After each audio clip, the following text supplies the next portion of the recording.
Well, folks, they sure seem like they're in desperation mode. Is it genuine, or are we being punked? I'm asking this question again.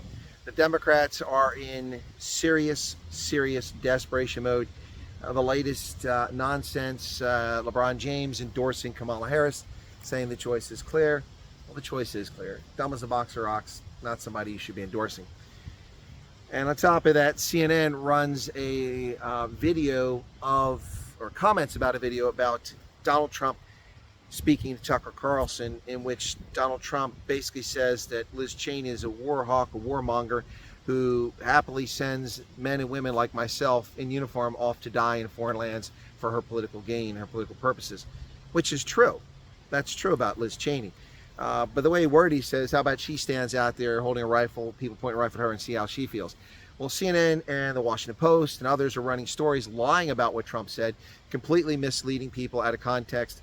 And they, of course, have dug up the Billy Bush audio tape from years ago that was when Donald Trump was explaining how desperate women in Hollywood are for attention. They would do anything, could actually grab them by the genitals, and they would still show up. And we've seen the proof of that. Now, they're playing this video on TikTok to influence young voters who don't know the context and don't know what happened and don't know the lies that the Washington Post reported on this story when they first broke it.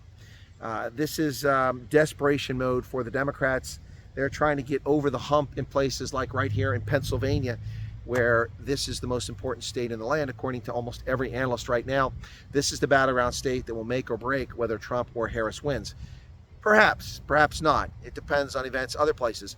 But the point is that they're doing this, they're running around. We've seen shenanigans all over the country, right here in Pennsylvania, in York County, in Lancaster County, now in Monroe County, with canvassing operations submitting fraudulent voter registrations.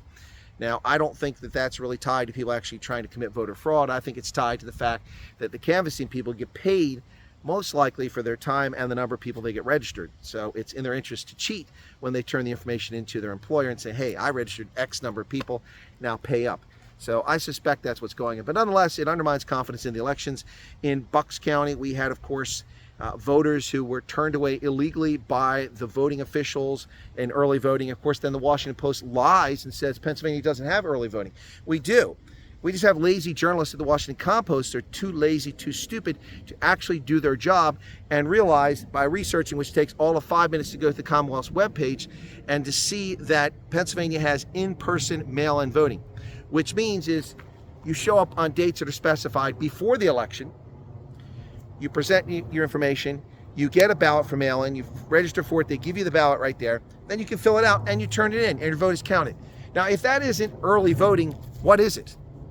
But the Washington Compost misleads people, trying to distract and divert people, pretending that the Trump campaign and Republicans are embellishing things. There's no embellishment there. That's a statement of fact. They shut the line down at 1:45 and put a law enforcement official out there wearing a mask to prevent people from getting in line in an effort to suppress the vote. Actually, I don't know that they were trying to suppress the vote. That's what the Republicans are saying. What I think they were doing, quite honestly, is they're just lazy little shits.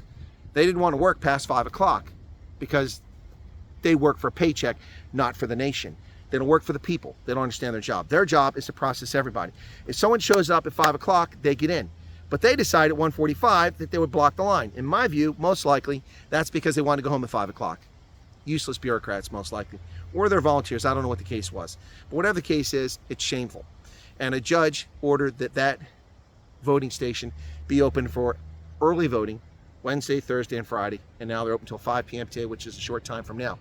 And it goes on and on. We have ballot boxes with incendiary devices in Washington State and also in Oregon. Now we're seeing video of someone trying to vote for Trump in Kentucky on an electronic voting machine, repeatedly pushing the Trump button. It won't light up. And eventually, after several attempts, the Harris button lights up automatically. The Kentucky voting officials said that, in fact, that was the case. They admitted that. And they said it's an isolated incident. They've taken the machine out. But folks, if this is happening to you, you need to report as election officials immediately. All of this stupidity, this foolishness, why are they using machines that do that? Why are they not using paper ballots? In Pennsylvania, in this county, we use paper ballots that you vote with a Sharpie, and then you personally put your vote in the machine, which counts and tallies it up. There's a tape that prints out at the end of the night, a compact flash, and also 2 compact flashes to back it up. So it's a very reasonable system. Why are other states having machines that you have no evidence of what you did? Shameful, shameful, shameful. The election officials in the 50 states, in many of these states, are actively undermining confidence in the election. It doesn't take Republicans or Democrats to make fraudulent or exaggerated claims about the election. Election officials themselves are undermining our election. Now, I'm confident in the precinct where voters vote, where I'm a judge, that it's all above board. But I can't speak for the rest of the country or even the rest of the Commonwealth of Pennsylvania. And I understand why people lack confidence. But the bottom line is you should get out and vote. It's the one civic duty you control, at least your ability to show up and vote. What happens after that, it's up to the election officials. Anyway, folks, get out and vote if you're an American, a legal American, non-felon, eligible to vote. Please go vote. God bless and have a good day. Thanks for listening in. Cheers.